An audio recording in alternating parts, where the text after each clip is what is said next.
নমস্কার বন্ধুরা, আমি শুভ্রা ব্লগ অ্যান্ড কুকিংয়ের পক্ষ থেকে সবাইকে গুড মর্নিং জানিয়ে আর বড়দের প্রণাম, ছোটদের ভালোবাসা নিয়ে আজকে আমি আমার দিনটা শুরু করলাম। আশা করি সবাই যে যেখানে আছো ভালো আছো, আমরাও কিন্তু খুব ভালো আছি। আজ রবিবার, ডিসেম্বরের 3 তারিখ।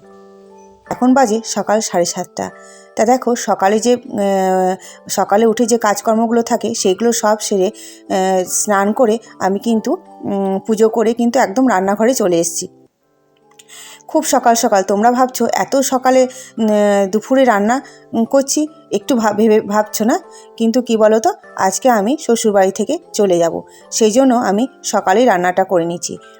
আজকে আমি মুড়ি খাবার করিনি, বাঁধাকপিটা একটু বেশি করে বনিয়েছিলাম, ভাবলাম বাঁধাকপি দিয়ে মুড়ি খাবারটা হবে আর ভাতেরটা হয়ে যাবে। আর মা ভেবেছিল আমরা এত সকালে ভাত রান্না করছি মানে হয়তো আমরা খেয়ে বেরোবো, কিন্তু না, মাকে বললো আমরা খেয়ে বেরোবো না, তোমার জন্য রান্না করছি। মা বললো আমার জন্য যদি একা রান্না করো, এত রান্না করার দরকার নেই, একটা তরকারি আর ভাত করলে হয়ে যাবে। আমি ভাবলাম এই তো আমি চলে যাব, এবার তো একটা তরকারি ভাতই রোজই খাবে, আমি যখন আছি তখন একটু রান্না করে দিয়েই যায়। তা দেখো, ওখানে বাঁধাকপি আর ভাতটা বসিয়ে দিয়ে কিন্তু আমি এখানে শিলনোড়ায় মশলা বাটতে চলে এসেছি। আর যে কদিন বেশ ছিলাম, মা একটু আরাম পেয়েছিল, বাড়ির সমস্ত কাজই আমি করেছি, কারণ মায়ের হাতে লেগে আছে। কিন্তু এখন তো কিছু করার নেই। আমি যখন দেখলাম আজকে যখন চলেই যাব, সকালের সমস্ত কাজ, দুপুরে রান্না বান্না সব সেরে দিয়েই যায়, তাহলে আর একটা দিন তো আরাম পাবে।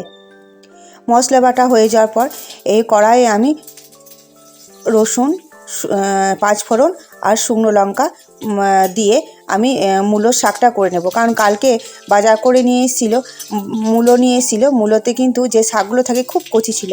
মা বলেছিল কালকে কিন্তু মূলোর শাকটা রান্না করবে। মা ভেবেছিল যে আমরা খেয়ে দিয়ে বিকেল দিকে যাব।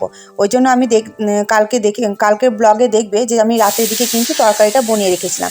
কারণ সকালে উঠে তরকারি বানাতে লাগলে আর এইসব করতে লাগলে কিন্তু অনেকটা দেরি হয়ে যায়, তাই আমি কালকে রাতেই কিন্তু তরকারিটা বনিয়ে রেখেছিলাম। আর তরকারিটা বানানোর সময় আমি অনেক কিছু বনিয়েছিলাম, মা ভেবেছিল হয়তো খেয়ে দিয়ে যাবে, কিন্তু আজ সকালে মা ভাবলো যে খেয়ে দিয়ে মাকে বললাম যে আমরা খেয়ে দিয়ে যাবো না, শুধুমাত্র তোমার জন্যই রান্না করছি। তা দেখো, মূলোর শাকটা তো দিয়ে দিয়েছি। আর যে সমস্ত শাকে যদি একটু বেগুন সব কিছু দিয়ে যাওয়া যায় না, তাহলে কিন্তু শাকগুলো খেতে ভালো লাগে। তা শাকটাতে একটু 5 ফোড়ন দিয়ে রসুন, শুকনো লঙ্কা, 5 ফোড়ন দিয়ে শাকটা দিয়ে দিয়েছিলাম। তারপর একটু হলুদ, একটু লবণ দিয়ে ভালোভাবে নেড়ে ঢাকা দিয়ে দিলে কিন্তু আমার শাকটা রেডি হয়ে যাবে। অন্যান্য শাক জলে সিদ্ধ করতে হয়, আর মূলো শাক, পালং শাক, পনকা শাক, আরও অন্য কিছু শাক কিন্তু জলে সিদ্ধ করতে হয় না। তেলের ওপর ফোড়ন দিয়েই কিন্তু একটু হলুদ, লবণ, মিষ্টি দিয়ে দিলেই কিন্তু শাকটা খেতে ভালোই লাগে আর হয়েও যায় খুব তাড়াতাড়ি। তা দেখো, শাকটা কিন্তু আমার হয়ে গিয়েছে।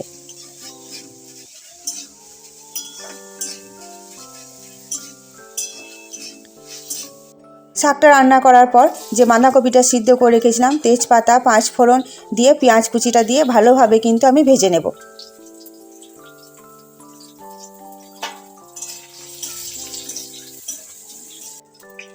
তারপর আদা রসুন পেস্টটা আমি দিয়ে দেব। আর রান্নার সব থেকে মূল জিনিস কি জানো তো, মশলাটা কষা। যখনই যে কোনো রান্নায় কিন্তু মশলা যদি ভালোভাবে কষা হয় না, তাহলে কিন্তু সমস্ত রান্নায় খেতে খুব ভালো লাগে। আর সত্যি কথা, রান্না কিন্তু আমি খুব একটা যে ভালো পারি তাও না, আমি তোমাদেরকে হয়তো জ্ঞান দিচ্ছি, কিন্তু আমি রান্না খুব মোটামুটি পারি। একজন দেখি ভিডিওতে কত সুন্দর রান্না করে, আমি সেরকম পারি না, আমি ওই সাদামাটাই রান্না করি। তারপরে হলুদ, লবণ, জিরে গুঁড়ো, ধনে গুঁড়ো, টমেটো কুচি, লঙ্কা গুঁড়ো, যেমন যেটা প্রত্যেকটা রান্নায় যা লাগে সেগুলো দিয়ে ভালোভাবে আমি মশলাটা কষে নেব।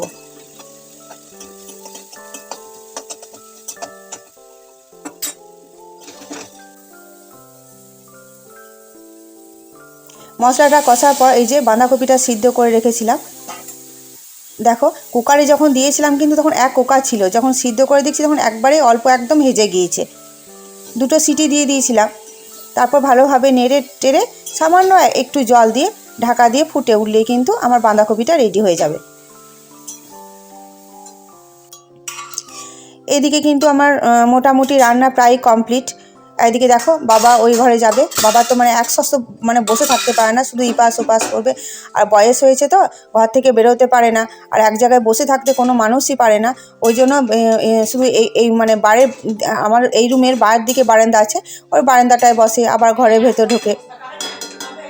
বাইরে বেরোতে দিই না, কারণ পায়ের জোর নেই, যদি পড়ে যায় তাহলে আরও সে বিপদ, মায়ের আরও কষ্ট হবে। আর এদিকে দেখো আমি রান্না করছি, বর বলছে দাও আমি একটু হাতা নড়িয়ে দিই, তাহলে রান্নার স্বাদটা কিন্তু আরও ভালো হবে। তা বাঁধাকপিটা হয়ে যাওয়ার পর বাবাকে মুড়িটা দিয়েছি আর আমার বরকে দিয়েছি। আর ওকে আমি বললাম যে বাবার মুড়িটা মাখিয়ে দাও। আর তরকারিটা এত গরম না, সঙ্গে সঙ্গে নামিয়েছিলাম, ও মাখাতেই পারছে না। ও সত্যি তরকারিটা নামিয়ে দিয়ে দিয়েছি মুড়িতে, আর খুব গরম।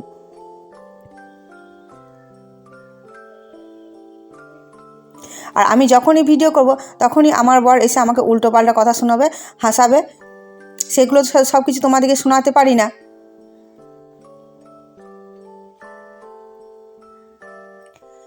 বাবাকে খেতে দিয়ে দিয়েছি, বাবা খাচ্ছে,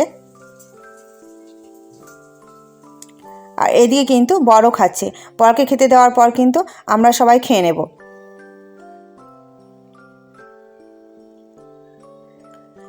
সকালে মুড়িটা খাওয়ার পর আমার কিন্তু 10টার মধ্যে রান্না কমপ্লিট হয়ে গিয়েছিল। মুড়ি খেয়ে নিলাম, তারপরে কিন্তু আমি দেখলাম গ্যাসটা মুছে নেব।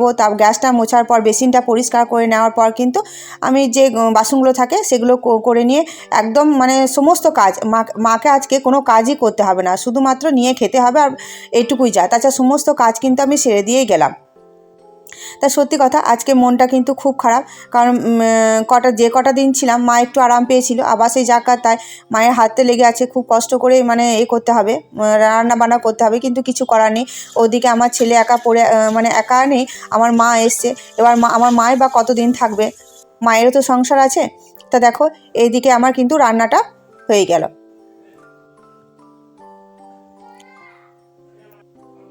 আর আমার গ্যাস মোছা, বেসিন পরিষ্কার করা সব কিন্তু হয়ে গেছে। আর সব হয়ে যাওয়ার পর এই যে দেখতে পাচ্ছ আমি কিন্তু রেডি হচ্ছি বাড়ি যাওয়ার জন্য। মায়ের মনটা সত্যিই খুব খারাপ, কারণ চলে যাচ্ছি। আমার মেয়েটা ছিল, নাতনিকে নিয়ে বেশ 4-5 দিন বেশ মা একটু মজাতে কাটলো। আর এমনে তো মা বাবা দুজনেই একা থাকে, সারাদিন একাই থাকে, ভালো লাগে না। আর নাতি নাতনিদের, দাদু ঠাকুমা তো এটাই চায় নাতি নাতনিদিকে নিয়ে একসঙ্গে থাকতে, কিন্তু কিছু করার নেই, কিছু করার নেই। সেই জন্য আবার তো ধরো আসবো আবার 1 মাস পর, মানে প্রত্যেক মাসেই তো আসি। আর এদিকে দেখো ব্যাগটা কিন্তু আমার রেডি হয়ে গেল। তা আমি একদম 7:30 থেকে 11টা পর্যন্ত আমি তোমাদেরকে দেখিয়ে দিলাম সকালে আমি কি করি না করি, মানে সমস্ত কাজ সেরে সুরে কিন্তু আমি যেখানে থাকি সেখানে চলে যাচ্ছি। আর আমার বর কিন্তু এই যে ব্যাগটা বাঁধছে। তা আশা করি আমার এই ছোট্ট মতো ব্লগটা তোমাদের ভালো লাগবে। আর একটা লাইক করে দিও, একটা কমেন্ট করে দিও। আর এই যে আমরা চলে যাচ্ছি, তোমাদের সাথে দেখা হবে আবার, কিন্তু আমার রোজই দেখা হবে, কিন্তু কি বলো তো, শ্বশুরবাড়িতে না, আমার বাড়িতে যেখানে থাকি সেখানকার ব্লগ। আর শ্বশুরবাড়ির ব্লগ পেতে গেলে আবার কিন্তু 1 মাস পর আমি আবার তোমাদের শ্বশুরবাড়িতে ব্লগ দেবো। তাহলে চলো তোমাদের কাছ থেকে বিদায় নিয়ে নিচ্ছি, আর শ্বশুরবাড়ি থেকেও বিদায়।